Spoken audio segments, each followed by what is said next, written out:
Chapter 31 नायरू अरी को अपनी तरफ देखता देख अपना चेहरा इधर उधर करने लगती है। अब वो बेचारी क्या बोले कि थोड़ी देर पहले उसे देख उसकी नीयत डोल गई। अरी उसे नासमझी में देखता है क्योंकि उसे ये समझ नहीं आ रहा था कि एसी में इस लड़की को गर्मी कैसे लग सकती है। तभी अरी बोलता है, मिस नायरू अगर आपको गर्मी लग रही है तो आप एसी का टेम्परेचर बढ़ा सकती है, रिमोट आपके पास ही टेबल पर रखा हुआ है। नायरू अपने हाथों से खुद को हवा देती हुई, जी जी सर बहुत गर्मी है, थैंक यू। अरी अपना सर हिला वापस अपने काम में लग जाता है। क्या कर रही थी तू नायरू की बच्ची? अभी अपनी पोस्ट पे लाइन मार रही थी, शुक्र है उन्हें पता नहीं चला। हाँ माना थोड़ा हैंडसम है। फिर अरी की तरफ देख, नहीं थोड़े से ज़्यादा ही हैंडसम है, पर इसका मतलब ये तो नहीं तूने ऐसी वैसी नज़रों से देखे। भूल मत तू नायरू वर्मा है जिसने आज तक कोई लड़का नहीं पिघला सका, और ये कान खजूरा तो तेरी चॉइस बिल्कुल नहीं हो सकता। नायरू इतना बोल वापस अपने काम में लग जाती है। कुछ देर बाद, ओके मिस नायरू वर्मा, क्या आपने अपनी फ़ाइल पूरी पढ़ ली? अगर कोई दिक्कत है तो अभी पूछ ले, वह आपको कोई मौका नहीं मिलेगा। जी सर मैंने पढ़ ली, बस कुछ जगह कुछ डाउट है, आप क्लियर कर दे। नायरू फाइल ले अरी के पास खड़ी हो जाती है और अपने डाउट पूछने लगती है। वह डाउट पूछते पूछते कब अरी के करीब हो जाती है उसे इस बात का एहसास ही नहीं होता। ओके मिस नायरू वर्मा, अब आपके सारे डाउट्स क्लियर हो गए तो हम चलते हैं। अरी इतना बोल नायरू की तरफ देखता है और उसे अपने इतने करीब देख वो चुप हो जाता है। वही नायरू भी अरी के बोलने से उसकी तरफ देखती है और खुद की इतने पास देख हड़बड़ा के पीछे होने लगती है, जिससे उसका बैलेंस बिगड़ता है और वो गिरने लगती है। नायरू अपनी आंखें गिरने के डर से जोर से बंद कर देती है, पर जब उसे एहसास होता है कि किसी ने उसकी कमर को छुआ है तो वो बिल्कुल सिहर जाती है। नायरू अपनी आंखें धीरे धीरे खोलती है जो सीधा अरी की आंखों से जा टकराती है।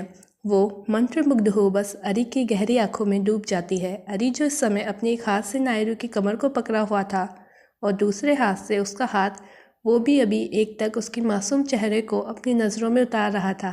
जादू है, नशा है, मदहोशिया है, तुझको भुला के अब जाऊँ कहाँ, देखती है जिस तरह से तेरी नज़रें मुझे, मैं खुद को छुपाऊँ कहाँ। दोनों की तंद्रा वापस नायरू के मोबाइल बजने से टूटती है, जो नायरू को वापस से शर्म से लाल होने पर मजबूर कर देती है, क्योंकि नायरू ने रिंगटोन ही ऐसी लगा रखी थी। नायरू जल्दी से अपने मोबाइल को ढूंढती है और उसे बंद कर देती है, जो आज सुबह से गलत टाइम पर बजे जा रहा था। अरी तो अपना कोट पहन उसे बाहर आने का ऑर्डर दे निकल जाता है।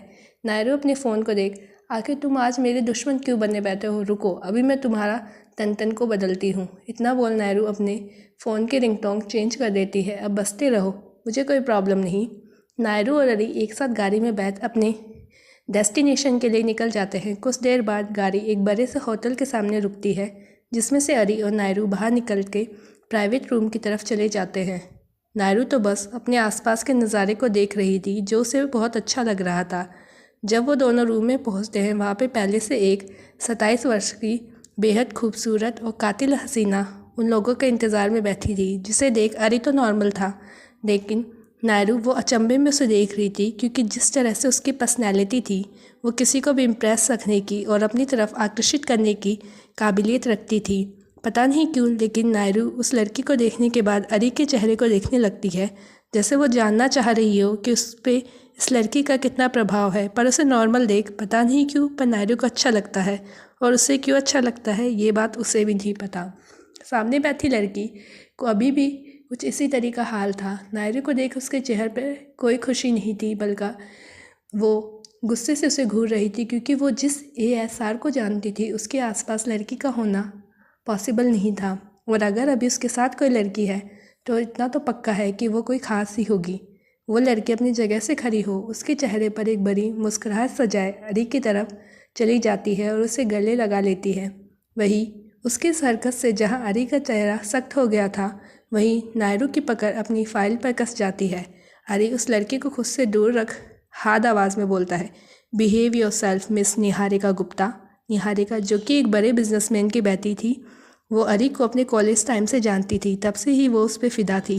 पर अरी के बार बार इग्नोरेंस के कारण और उसके रूड बिहेवियर के कारण वो कभी भी उसे अपने दिल की बात नहीं बता पाई। आज के लिए बस इतना ही, मिलते हैं नेक्स्ट एपिसोड में।